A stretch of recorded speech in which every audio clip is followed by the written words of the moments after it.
الحمد للہ رب العالمین والصلاة والسلام علی رسولہ الکریم اما بعد فقد قال اللہ تبارک و تعالی فی القرآن الکریم سل بنی اسرائیل کم آتیناہم من آیت بینہ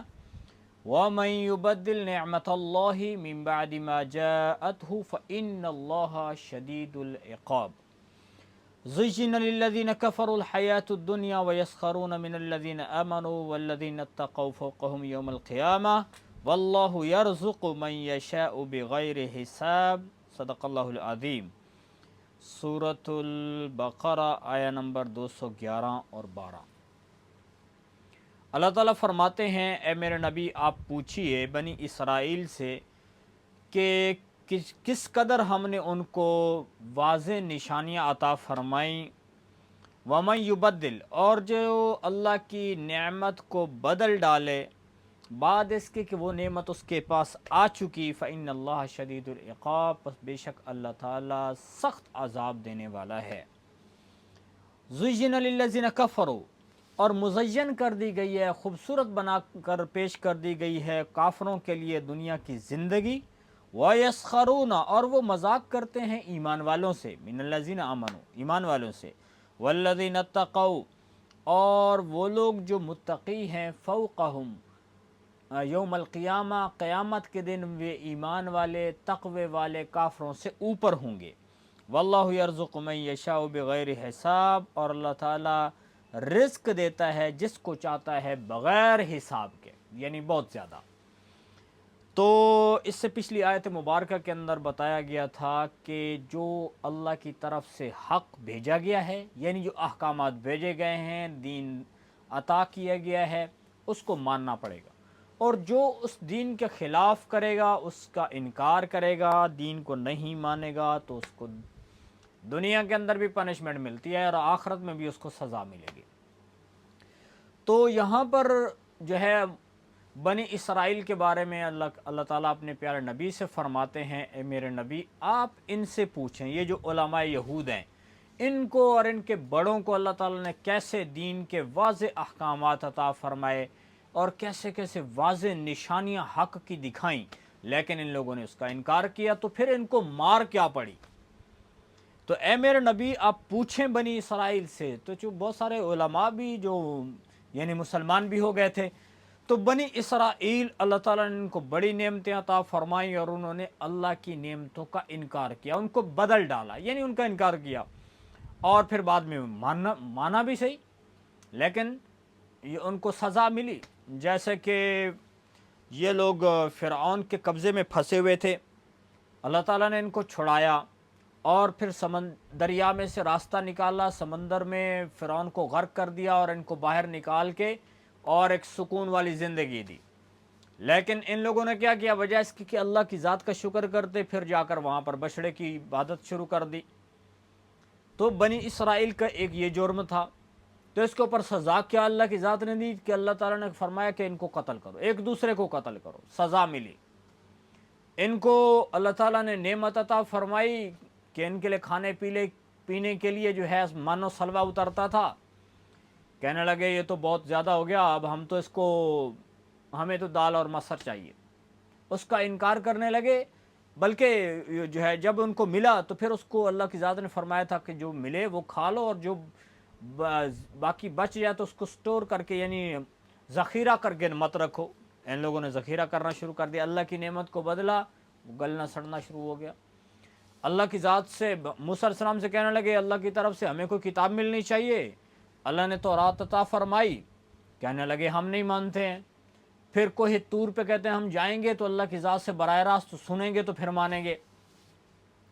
تو جب یہ ماننے سے انکار کیا تو ان کے سروں کے اوپر اللہ کی ذات نے کوہ طور کو کھڑا کر دیا، اٹھا کر مانو ورنہ سارے نیچے کچلے جاؤ گے۔ پھر مانا،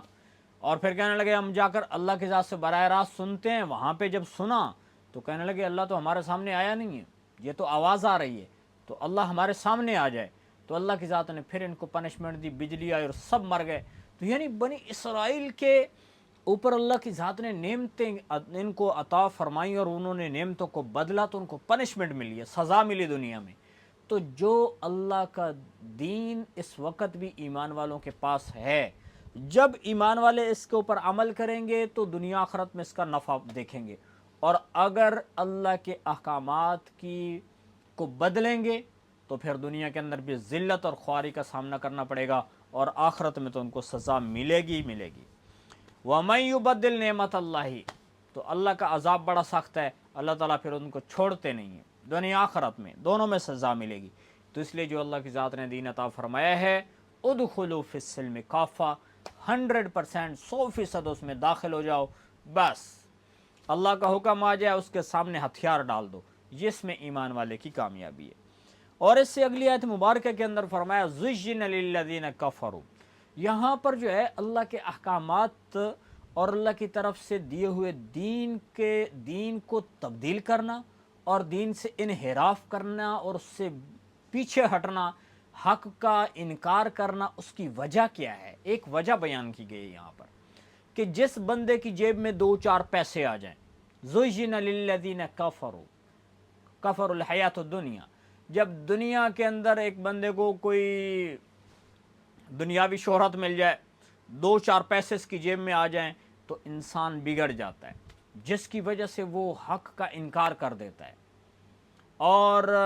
جو اللہ کی طرف سے دیے ہوئے احکامات ہیں جب وہ دیکھتا ہے کہ یہ اللہ کا حکم میری ذاتی خواہش کے خلاف ہے تو اس کا منکر ہو جاتا ہے۔ تو اللہ تعالیٰ نے اس کی یہ وجہ بتائی ہے کہ زُيِّنَ لِلَّذِينَ كَفَرُوا، کافروں کے لیے، چونکہ آخرت ان کے لیے ہے ہی نہیں، ان کا آخرت کے اوپر ایمان ہی نہیں ہے، آخرت کے اوپر یقین ہی نہیں ہے، تو وہ دنیا میں سب کچھ اپنا یہی سب کچھ سمجھتے ہیں، تو اس لیے وہ کہتے ہیں کہ دنیا کی لائف ہماری اچھی ہونی چاہیے بس۔ تو یہ لوگوں کا حال، کافروں کا حال ہے۔ تو بنی اسرائیل کے اندر بھی جو لوگ تھے ان کا بھی یہی حال ہو چکا تھا، کہتے تھے دنیا کی زندگی اچھی ہو، باقی سب چھوڑو۔ تکبر آ جاتا ہے جب بندے کی جیب میں 2-4 پیسے آ جائیں، تو بس اوقات زیادہ لوگوں کے اندر تکبر آ جاتا ہے، تھوڑے ہیں جو اس سے بچتے ہیں، جن کی اصلاح ہو چکی ہو وہ تکبر سے بچتے ہیں، ورنہ متکبر ہو جاتے ہیں، دوسروں کو حقیر سمجھنا شروع کر دیتے ہیں، جیسے کہ اگلی اس آیت کی مبارکہ کے اگلے حصے میں فرمایا وَيَسْخَرُونَ مِنَ الَّذِينَ آمَنُوا، پھر وہ ایمان والوں کا مذاق اڑاتے تھے۔ مشرکین مکہ کا بھی یہی حال تھا، بنی اسرائیل کے لوگوں کا بھی یہی حال تھا، جن کی جیب میں 2-4 پیسے تھے وہ ایسے متکبر تھے، کہتے تھے دیکھو جی ہمارے پاس پیسہ ہے، اب یہ غریب لوگ ہیں۔ غریبوں کا مذاق اڑانا یہ بہت بڑا جرم ہے، اس کی سزا لوگوں کو دنیا میں ملی ہے، اور غربت کا مذاق اڑانے والے کو تو اللہ، حضرت علی رضی اللہ تعالیٰ عنہ کا فرمان ہے کہ جو غریب کا مذاق اڑاتا ہے اس کا کیا حشر ہوگا۔ فرمایا کہ جو کسی مرد، مومن مرد یا عورت کو غربت کی وجہ سے، فقر و فاقہ کی وجہ سے حقیر سمجھتا ہے، تو قیامت کے دن اللہ تعالیٰ اس کو اولین اور آخرین کے سامنے کھڑا کر کے اس کو ذلیل کریں گے، رسوا کریں گے۔ یعنی قیامت کے دن یہ بندہ جو دنیا کے اندر لوگوں کو حقیر سمجھ رہا ہے کہ یہ تو 2 ٹکے کا بندہ ہے، یہ تو غریب آدمی ہے، پھٹے پرانے کپڑے ہیں، پاؤں میں جوتا بھی نہیں ہے، تو جب وہ اس بنیاد پہ لوگوں کو حقیر سمجھنا شروع کر دے کہ یہ غریب ہے، تو اس کی وجہ سے قیامت کے دن اس کو اتنی بڑی ذلت کا سامنا کرنا پڑے گا کہ حضرت آدم علیہ السلام سے لے کر قیامت تک آنے والا آخری انسان جب اللہ اس کو دوبارہ زندہ کرے گا تو ان کے سامنے کھڑا کر کے اس کو ذلیل کریں گے، تو یہ اس کی سزا ہے۔ اور فرمایا کہ جو کسی کے اوپر بہتان باندھتا ہے، یعنی ایک ایسے جرم کی، ایسی بات کی نسبت کسی بندے کی طرف کرتا ہے کہ جو عیب اس میں پایا ہی نہیں جاتا، ایسے عیب کی نسبت اس کی طرف کر رہا ہے، تو قیامت کے دن اللہ تعالیٰ اس کو آگ کے ٹیلے پر کھڑا کریں گے۔ یعنی یوں کہیں کہ آگ کا جیسے پہاڑ ہوتا ہے، آگ کے انگارے اکٹھے ہوں تو جیسے پہاڑ بن جاتا ہے، ٹیلا بن جاتا ہے، ریت کا ٹیلا ہوتا ہے، تو ایسے آگ کے ٹیلے کے اوپر اللہ اس کو کھڑا کرے گا، یہاں تک کہ وہ بندہ خود اپنی زبان سے کہے گا کہ اے اللہ میں نے یعنی اے اللہ میں جھوٹا ہوں، یعنی خود اپنی تکذیب نہیں کرے گا کہ میں جھوٹا ہوں، میں نے جھوٹ بولا، تو اس وقت تک وہ وہاں پہ کھڑا رہے گا۔ تو اس لیے میرے بھائی اور دوستو، کسی کو غربت کی وجہ سے کیا کرنا، ذلیل و خوار حقیر سمجھنا، جیسے ہمارے لوگوں کی روٹین بن چکی ہے کہ بعض ایسے لوگ ہیں جو غریب آدمی کو حقیر سمجھتے ہیں، لیکن اس میں تھوڑا سا ایک چیز دیکھنی پڑے گی کہ ایک غریب آدمی وہ ہے کہ جو سستی اور کاہلی کی وجہ سے غریب ہے، ایک وہ بندہ ہے کہ جو محنت تو کر رہا ہے لیکن اس کے باوجود وہ غربت سے باہر نہیں نکل رہا، تو ان میں فرق ہے۔ تو وہ بندہ کہ جو محنت کر رہا ہے، صبح اٹھتا ہے، وہ محنت کام کے لیے جاتا ہے، بھاگ دوڑ کرتا ہے، اسباب اختیار کرتا ہے، لیکن اس کے باوجود وہ پیسہ نہیں کما پا رہا، تو یہ وہ بندہ ہے کہ جس کے لیے خوشخبری ہے، وہ دین پہ اوپر بھی مکمل چل رہا ہے، اس کے لیے خوشخبری ہے کہ یہ دوسرے لوگوں سے 40 سال پہلے جو مالدار ایمان والے ہیں، پیسے والے ہیں ایماندار، ان سے 40 سال پہلے اللہ اس کو جنت میں بھیج دے گا، یہ اس کے لیے خوشخبری ہے۔ اور دوسرا وہ غریب ہے کہ جو کام ہی نہیں کرتا، کام چور ہے، یعنی اس نے جو ہے سستی اور کاہلی کا ٹھیکہ لیا ہوا ہے، اپنی زندگی میں سستی کو پالا ہوا ہے، محنت ہی نہیں کرتا، تو ایسا بندہ تو قابل ملامت ہے، شریعت بھی اس کی سپورٹ نہیں کرتی۔ شریعت اس بندے کو سپورٹ کر رہی ہے کہ جو بندہ محنت کر رہا ہے لیکن پھر بھی غربت سے باہر بیچارہ نہیں نکل پاتا، تو وہ بندہ قابل، یعنی اس کو حقیر سمجھنا، دنیا کے اندر جو اس کو حقیر سمجھے گا، اس کے اوپر آوازیں کسے گا، تو وہ ایسا کام کر رہا ہے جیسے کہ منافقین اور کفار کیا کرتے تھے۔ جیسے کہ یہاں پہ آپ قرآن کی اس آیت مبارکہ کے اندر ہم دیکھ سکتے ہیں کہ کافروں کے لیے اللہ نے دنیا کو مزین کر دیا، وہ ان کو اچھی لگتی ہے، اور اس بنیاد پہ وہ دوسروں کو غریب کو حقیر سمجھتے ہیں۔ تو جو اس بنیاد پہ غریب بندے کا مذاق اڑائے گا، قیامت کے دن اس کو ذلت اور رسوائی کا سامنا کرنا پڑے گا، چاہے وہ ایمان والا ہے، چاہے وہ کافر ہے۔ تو اس لیے میرے بھائی اور دوستو، من تواضع للہ رفعہ اللہ، تواضع اختیار کرنا، ہاں لوگوں کو ترغیب دی جائے، ان کو بتایا جائے کہ بھائی تجارت کرو گے، اس کے ذریعے سے اللہ تعالیٰ تمہیں قیامت کے دن انبیاء کے ساتھ کھڑا کرے گا، دنیا میں محنت کرو گے، تمہارے پاس پیسہ آئے گا، حلال رزق کماؤ گے، حلال رزق کمانے والے کے ساتھ اللہ کی مدد آ جاتی ہے۔ اللہ کو بڑا پسند ہے وہ بندہ جو محنت کر رہا ہے، اس کا جب پسینہ نکلتا ہے تو اللہ کی ذات اس کے گناہوں کو بھی معاف کر دیتے ہیں۔ تو یوں ہم اس کو ترغیب دے سکتے ہیں، لیکن کسی کی ایسے انداز میں ترغیب دینا کہ جس سے غریب آدمی کی حقارت واضح ہوتی ہو اور جس سے غریب آدمی کی انسلٹ جھلکتی ہوئی نظر آ رہی ہو، تو وہ ترغیب بھی جائز نہیں ہے۔ اس طرح سے ترغیب دینا بھی درست نہیں ہے، یہ طریقہ تبلیغ کا طریقہ بھی نہیں ہے، کسی کو ترغیب دینے کا طریقہ نہیں ہے۔ تو اللہ کی ذات نے فرمایا کہ یہ وہ لوگ ہیں، اور جیسے اللہ کے نبی صلی اللہ علیہ وسلم کا فرمان ہے کہ وہ لوگ کہ جو پراگندہ حال ہیں، فقر و فاقہ میں مبتلا لوگ ہیں لیکن دین پہ چلنے والے ہیں، وہ اللہ کو بس اوقات ایسے لوگ اللہ کو ایسے پسند ہوتے ہیں کہ اگر وہ اللہ کی ذات کے اوپر کوئی قسم اٹھا لیں کہ تو اللہ ان کی قسم کو بھی پورا کر دیتا ہے۔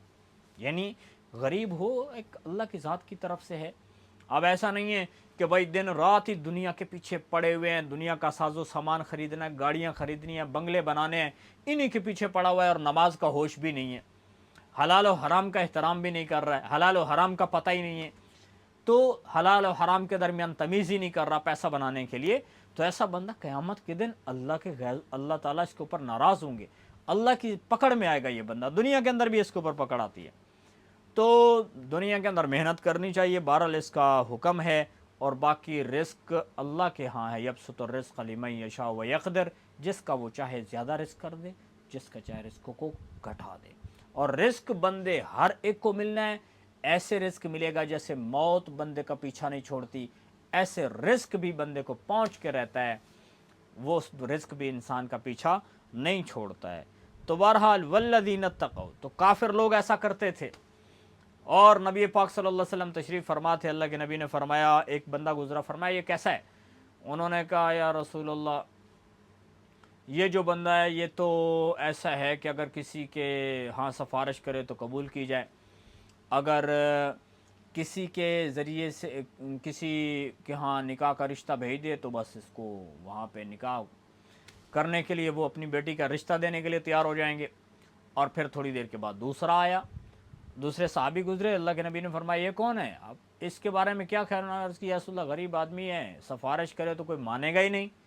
یا رسول اللہ اگر یہ کسی کے ہاں جا کر خطبہ نکاح بھیج دے، یعنی نکاح کا پیغام بھیجے، تو کوئی ایکسیپٹ ہی نہیں کرے گا، قبول ہی نہیں کرے گا۔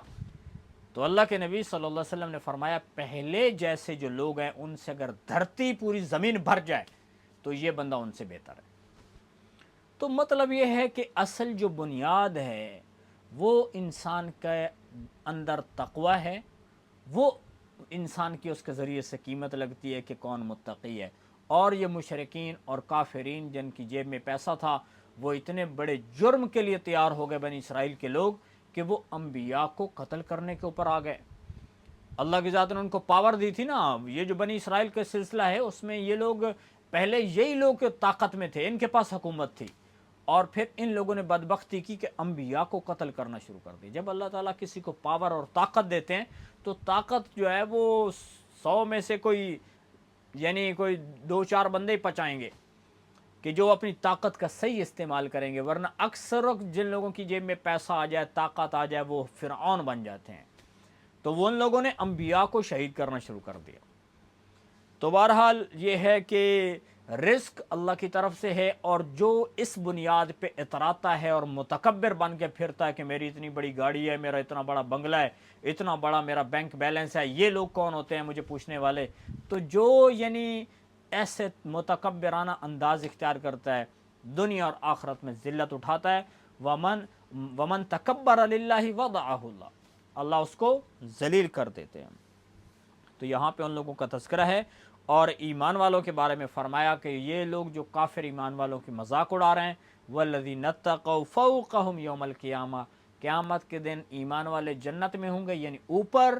اور یہ لوگ جو مذاق ایمان والوں کا اڑا رہے ہیں وہ نیچے ہوں گے یعنی جہنم میں پڑے ہوں گے، سڑ رہے ہوں گے۔ تو اصل کامیابی وہ ہے جو جنت میں چلا گیا، سب سے بڑا کامیاب وہی انسان ہے جو قیامت کے دن اللہ کی عذاب سے بچ گیا، وہ کامیاب ہو گیا۔ اصل وہ انسان، واللہ یرزق من یشاء بغیر حساب۔